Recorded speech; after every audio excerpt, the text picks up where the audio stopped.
start. Yeah. So, as you can see there, so when we do the stimulation of the vagus nerve non-invasively, we can use, as I said previously, the here, where the part of the external here is innervated by the vagus nerve. So the stimulation is here, right? We put some electrodes there, and so this goes straight to the brain and will diffuse into the brain, you know, in all the direction, and there as well, and there as well. So as you remember what I said previously, that the vagus nerve modulates almost 80% of the total volume of the brain, so which is quite huge in terms of neurophysiological effect and bodily effect, if I can say that. So here I draw some colors in key area in relation with directly or indirectly about the vagus nerve. So if I change the color here, we don't have. So those are the nuclei here related to the vagus nerve.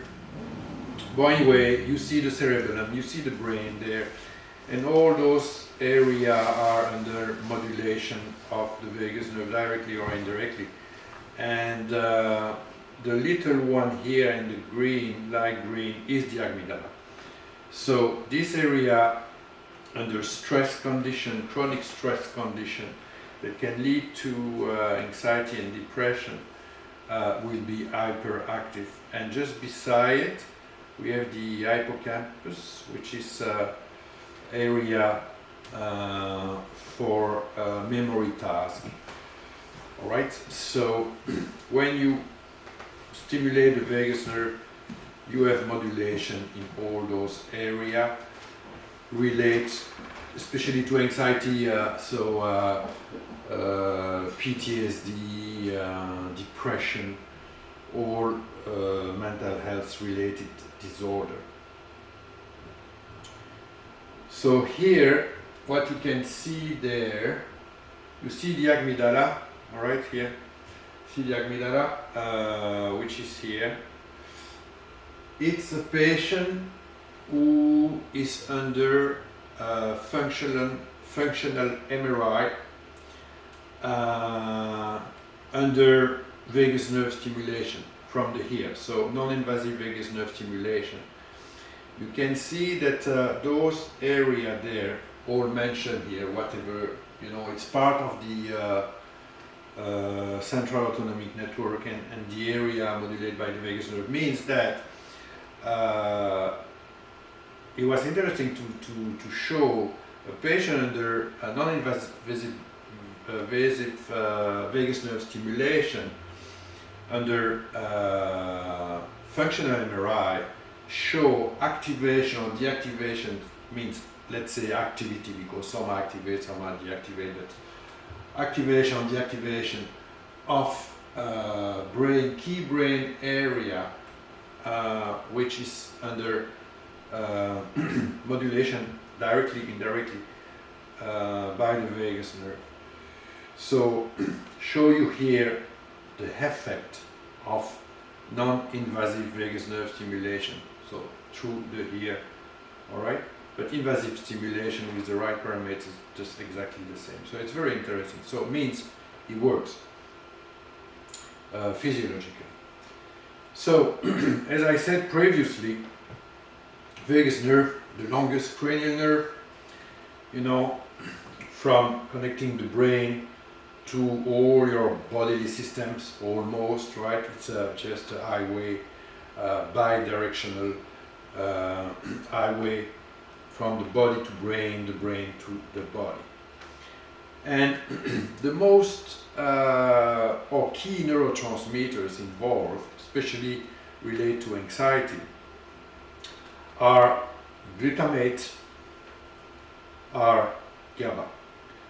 The glutamate is the more excitatory neurotransmitters, and versus GABA, which is the most inhibitory neurotransmitters. So sometimes we need the brain to calm down, and we need gamma. Sometimes we need very fast response, whatever the need, and then we need glutamate. So there should be a balance between the excitatory and the inhibitory neurotransmitters. Okay? Should be a balance. Alright? But the problem is that when you have too much of one versus the other, then it can lead to specific neurological, neurophysiological phenomena that I will just mention later. But here it is. Stress that causes anxiety, general anxiety disorder, PTSD, can lead to depression as well, right? So you have therefore overabundance of glutamate. Lack of sleep, alcohol, importantly also poor diet. So can create stress and can create firing in your brain. This is what it is, firing. In this case, you have excessive release in your brain of glutamate, overactivation of the excitatory neurotransmitters, and not enough inhibitory one. In this case, you are in a situation in your brain that leads to excitatory neurotoxicity.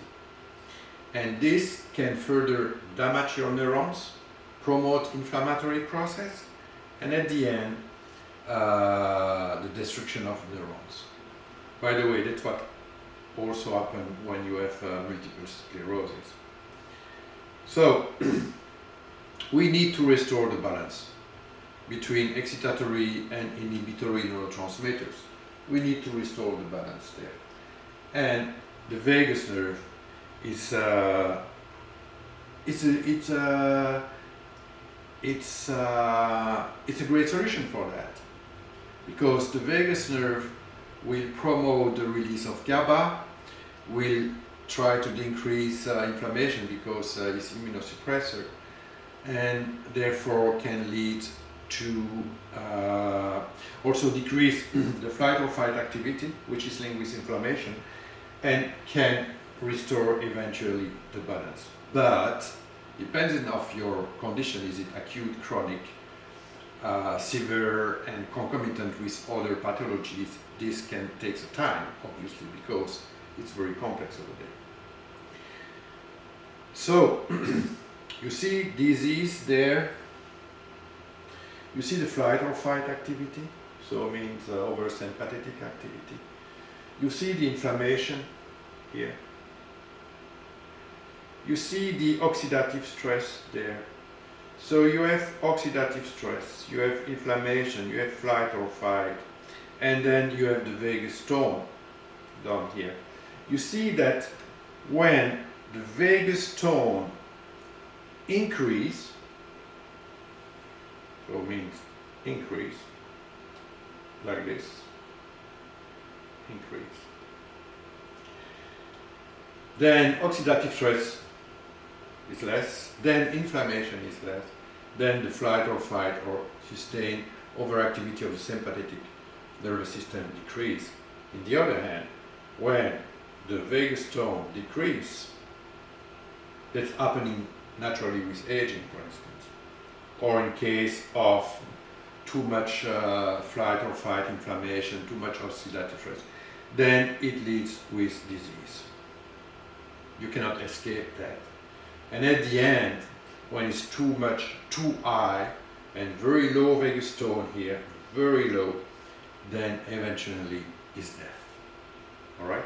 So, means that stimulating the vagus nerve, whatever the means you do, mindfulness, yoga, perfect diet, cold water in your face, stomach breathing exercise, any mean that can increase the vagus tone is good, right? Or regular osteopathic treatment as an osteopath. So, but sometimes it's not enough. Doing all those stuff, which is supportive and good, is not enough. So you might need two things to stimulate the vagus nerve. So what happens when you stimulate the vagus nerve? Look, you have more serotonin release, so you are more calm, confident, relaxed. Okay?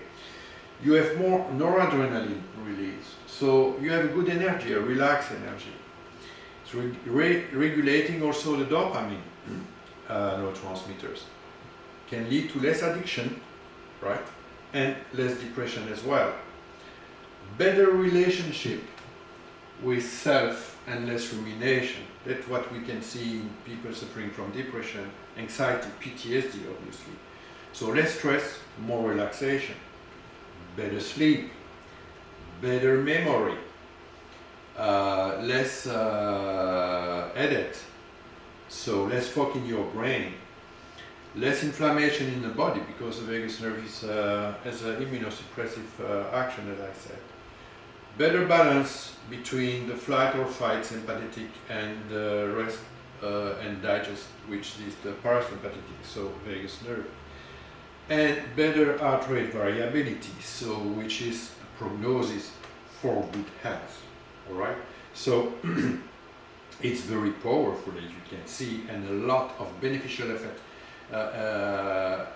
effects for people suffering from chronic anxiety, general anxiety disorder, depression, PTSD. So how to stimulate the vagus nerve? We have some very nice devices, you know, with here 2 electrodes.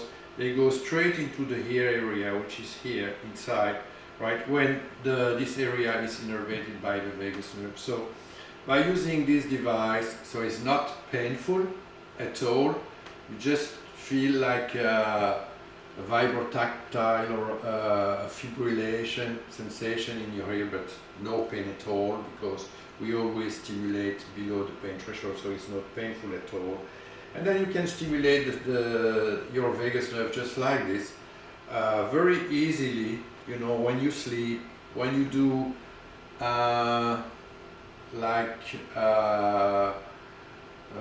activity that are quite still, doesn't accelerate your heart.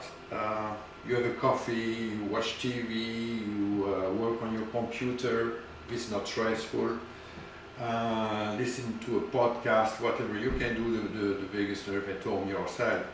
And you know, it's just stimulate the vagus nerve there in the ear where the vagus nerve innervated here. So it's quite very convenient. We have another system here, different kind of company. It's just also here, plug there, and stimulate the vagus nerve with those 2 electrodes inside the ear, as you can see in this picture. And in this device, it is very nice because it's Bluetooth and it is activated through your mobile application. So it's very, very neat. So how do we assess the patient? So first we have the questionnaire. If a patient comes with general anxiety disorder, depression, PTSD, whatsoever, just to see if it's mild, moderate, or severe.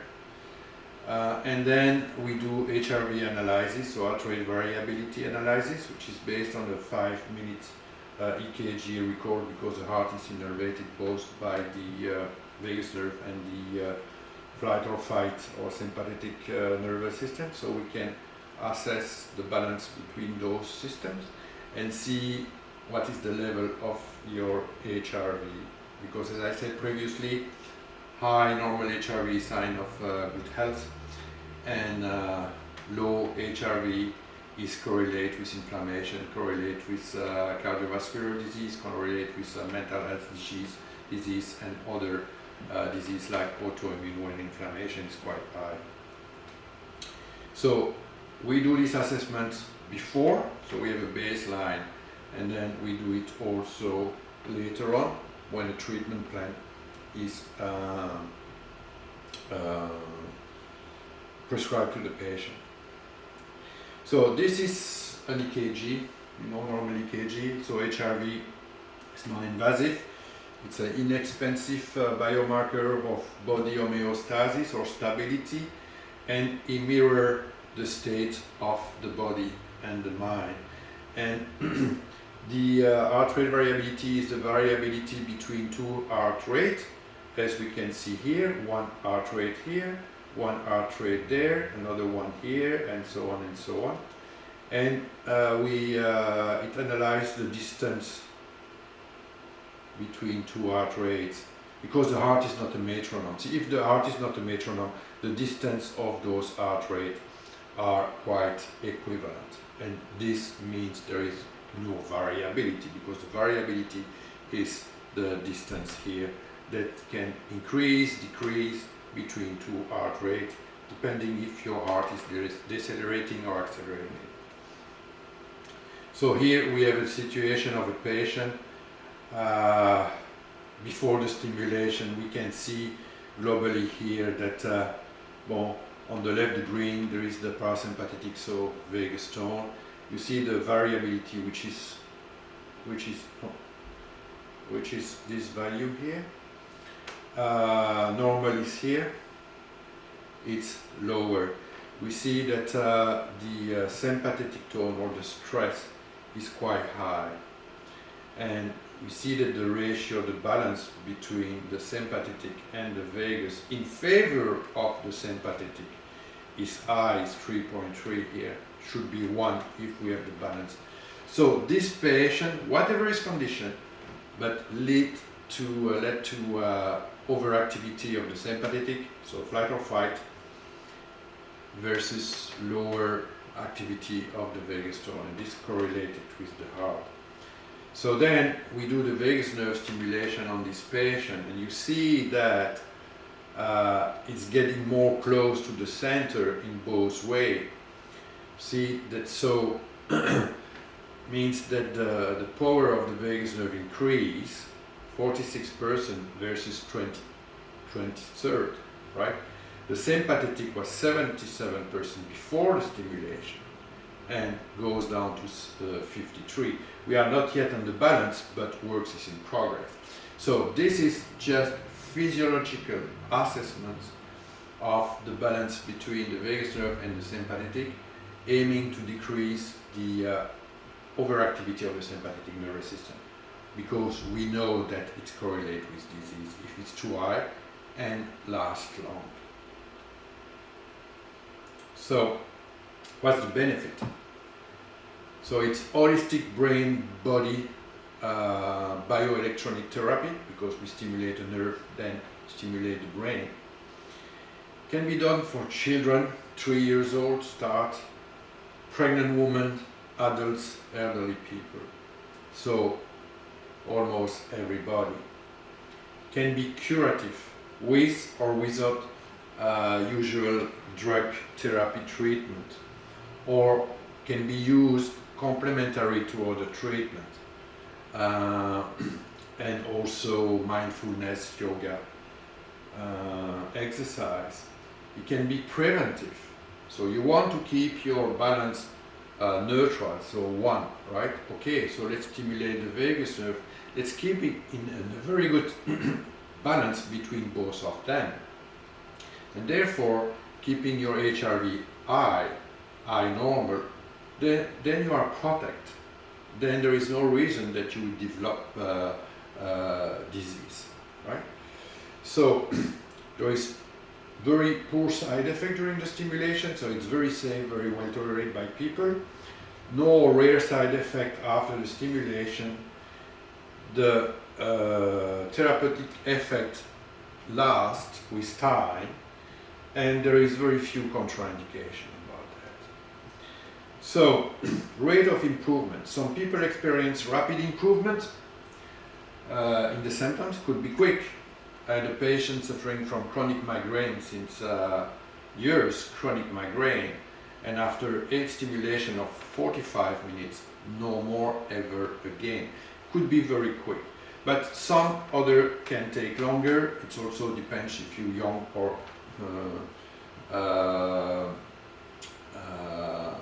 not that young, and it depends of your the complexity of your physiology. Means if you have concomitant disease, cardiovascular disease, mental health disease, GIT disease, IBS, IBD, autoimmune disease, skin disease, psoriasis, whatever. So, I mean, the more you have, I mean, the more complex it is, and the longer it will take time. So it can last for 1 month plus. All right. So, but not everyone experiences the benefit. Of course, if you don't do the stimulation, nothing will happen. It's like the confidence is quite very low actually. So it means that if you don't do it, nothing will happen. If you don't take your pill, nothing will happen. But if you do it, you know, eventually you will see a difference. So activities, when we do the stimulation, so the stimulation should be done only while you're resting. I mean, not in your bed, closing your eyes, but you know, watching a TV, a movie show, or listening to a podcast. Of course, not horror movie, right? But reading a book, working on your computer, you know. So this is a very mild activity. Is not recommended during activities that significantly increase heart rate, like walking or other activities.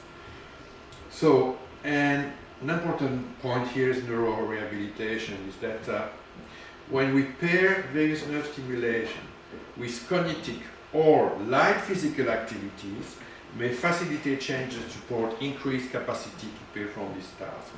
And it was also noticed that for people after stroke and at physical impairment, right after a stroke, and you can understand that, pairing this neurorehabilitation like rehab, physiotherapy, whatsoever, with the vagus nerve accelerate the recovery versus people who just do the rehab or physiotherapy. So, safety and side effect, we have to mention that. So, you can have a tingling, pain, redness, itching at the site of the electrodes during long-term application. Only report it's about 16%. Light headaches, dizziness, 1.4%. Fatigue, 0.5%. Although you can be fatigued after doing the simulation, which because a lot of serotonin release, not much norepinephrine, but this is temporary. Voice alteration, hoarseness, this is mostly for invasive one, not really for non-invasive. Abnormal heart rhythm, you know, like arrhythmia, only 0.3%. So, and this is the, you have the paper talking about that, this review done in 2018. So we can say that it's very safe to do it, and it's very well tolerated. What are the contraindications? If you have a vagus nerve implant, if you have a cochlear implant, if you have sore skin disease in the ears like psoriasis, eczema, of course, some piercing in the site of stimulation, surgical section of the vagus nerve, and non-solid tumor cancer like lymphoma and leukemia. But it's not contraindicated for the other kind. So if you have a sarcoma, if you have prostate, whatever, other breast or lung or colon cancer is not a contraindication. The treatment plan should, of course, have a true for medical history, pre-assessment questionnaire, we talk about HRV assessment for the autonomic nervous system balance, treatments for 8 session, you know, that we do at the clinic to be sure that it's safe, it's well tolerated, patient doesn't report any side effect during and after the stimulation. Usually it's 45 minutes, could be shorter, 30 minutes, especially for children. And then after that, if needed, we can think about a treatment plan that the patient can do it at home. Just have to buy the device, right? And then you do the instruction, you show them how to use it, you do the parameterization, the settings for them, just on and off, and they can do it at home, right? And then after that, you do a monthly reassessment, which is, you can use the questionnaire and HRV based on the EKG to see the improvement or not, but the patient has to do the stimulation, obviously, about the balance of the autonomic nervous system. So here, when I did this research and was published in 2019 in Journal of Neurology and Neuromedicine, I showed the trend of the effect of non-invasive vagus nerve stimulation, anxiety versus time. So what we did 8 sessions last month, 2 sessions per week, 45 minutes here. So this is a month here. And then a month later, we, through questionnaire, we assess the level of anxiety, and you can see the trend that the anxiety level decrease during the stimulation, but still decrease. So the longer time effect of the stimulation still decreasing here, right? So this was very interesting. So the cost, you have the assessment including the HRV analysis here. In Canada at the clinic it's about 180 Canadian dollar. TVNS session 45 minutes, 120. HRV analysis 160 about-ish, and then you have the device, but the price depends of the device. All right, so I would say, to conclude, that non-invasive transauricular vagus nerve stimulation is very quite inexpensive and is validated non-invasive solution, pair with or without usual medicine that the patient had to take.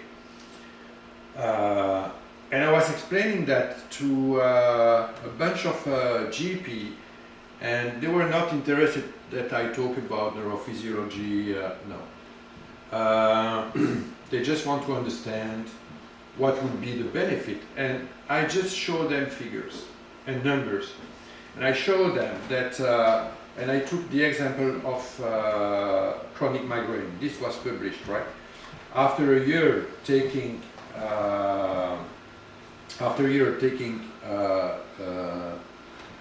anti-migraine medicine like triptans, right, versus a year of doing the vagus nerve stimulation for health authority and health costs, it was more expensive to take the medicine than the vagus nerve stimulation for the same effect. So it's low risk, very easy to administer, if you understood that, and you can do it at home, right? It's very easy. Okay, so thank you very much for being present in this talk, and I hope that you enjoy it.